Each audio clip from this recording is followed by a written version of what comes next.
तर संजय शिरसाटांनंतर आता बातमी आहे संजय गायकवाड यांची। आकाशवाणी आमदार निवासामध्ये कर्मचाऱ्यांना मारहाण करणाऱ्या आमदार संजय गायकवाडांवर अखेर गुन्हा दाखल झालाय। मुंबईच्या मरीन ड्राइव्ह पोलिसांनी गायकवाडांवर गुन्हा दाखल केलाय। मात्र गायकवाडांवर लावण्यात आलेली कलम पाहून ही केवळ दाखवण्यापुरतीची कारवाई आहे का असा सवाल उपस्थित होतोय। त्यावरून विरोधकांनी सुद्धा प्रश्नांचा भडीमार केलाय।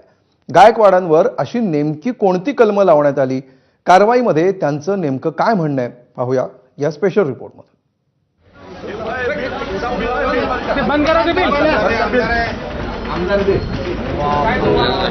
आमदार संजय गायकवाडांनी आकाशवाणी आमदार निवासात केलेल्या सगळ्या राड्यानंतर अखेर 3 दिवसांनी त्यांच्यावर मरीन ड्राइव्ह पोलीस स्थानकात गुन्हा दाखल झालाय।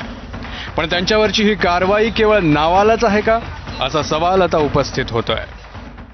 गायकवाडांवर कलम 352 अपमानित करणं, कलम 115(2) मारहाण करणं, कलम 3 संगनमत करून मारणं ही अदखलपात्र कलम गायकवाडांवर दाखल झाली आहे। या कारवाईची माहिती मरीन ड्राइव्ह पोलिसांकडून विधानसभा अध्यक्षांना पत्राद्वारे दिली जाईल। अदखलपात्र गुन्ह्यांमध्ये पोलिसांना थेट अटकेची कारवाई करता येत नाही। दुसरीकडे न्यायाधीशांच्या परवानगीशिवाय पोलिसांना पुढची कारवाई ही देखील करता येत नाहीये। शिवाय हे गुन्हे गंभीर स्वरूपाचे देखील गणले जात नाहीये। त्यामुळेच पोलिसांनी गायकवाड यांच्यावर जी करण्यात आलेली कारवाई आहे ही केवळ फक्त दिखावाच असल्याचा आरोप आता विरोधकांकडून करण्यात आलेला आहे। गायकवाडांवर जे गुन्हे दाखल झालेत त्यावरून ठाकरेंच्या शिवसेनेचे खासदार अरविंद सावंतांनीही नाराजी व्यक्त केली आहे। त्यांचा गुन्हा म्हणजे त्यांच्यावर FIR दाखल झाला नाही, फक्त तक्रार नोंदवली आहे, नॉन कॉग्निजिबल ऑफेन्स, ज्याचा कॉग्निजन्सच घ्यायचा नाहीये। मग महाराष्ट्राच्या विधानसभेचे अध्यक्ष काय करतायत असा प्रश्न आहे। महाराष्ट्रातील जनतेने विचार लक्षात घेतलं पाहिजे, कसली माणसं आपण निवडून दिलेत आणि बुलढाण्याच्या लोकांनी खास घाण घालवण्याची एक अतिशय उत्तम संधी आली होती तुम्हाला, ती घालवली नाहीत, त्याचे दुष्परिणाम बघा। संजय गायकवाडांनी आमदार निवास कॅन्टीनमध्ये कर्मचाऱ्याला केलेल्या मारहाणीचे तीव्र पडसाद उमटले होते। मात्र त्यांच्यावर कारवाई होत नसल्यानं विरोधकांनी रान पेटवलं होतं। पण मंगळवारी घडलेल्या या घटनेनंतर पुढचे 2 दिवस गायकवाडांच्या कृतीवर कोणतीच ॲक्शन घेण्यात आली नव्हती। त्यामुळे गायकवाड प्रकरणावर विरोधकांचं आक्रमक रूप पाहायला मिळालं। तुम्ही आता जो जनसुरक्षा कायदा आणलेला आहे तो कशासाठी आणलेला आहात? अर्बन नक्षलवाद जो आहे, अर्बन नक्षलवाद, त्याला आळा घालण्यासाठी वगैरे तुम्ही शब्द वापरले।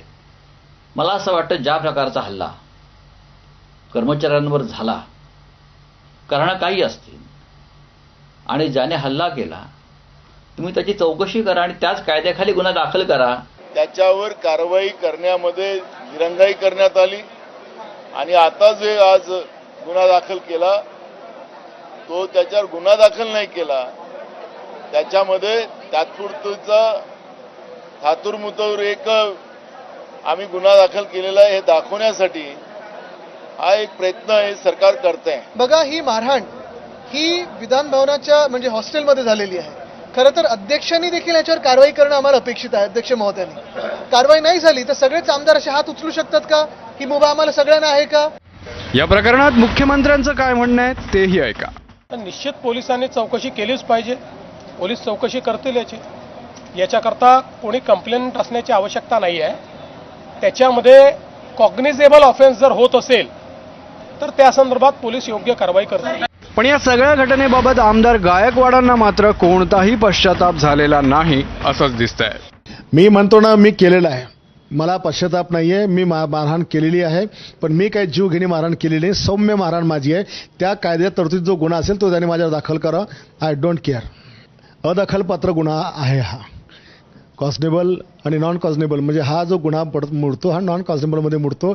आणि पोलीस स्वतः त्याच्याकडे जाऊन आली ना, पोलीस त्यांना जाऊन आली, त्यांनी सांगितलं की माझ्यासोबत काहीच झालं नाही, मला तक्रार करायची नाही, संपला विषय। त्यामुळे आता गायकवाडांवर केवळ तोंडदेखली कारवाई होऊन हे प्रकरण शांत होणार की खरोखरच त्यांच्यावर कठोर कारवाई केली जाईल हे पाहणं महत्त्वाचं ठरेल। ब्युरो रिपोर्ट, ABP माझा।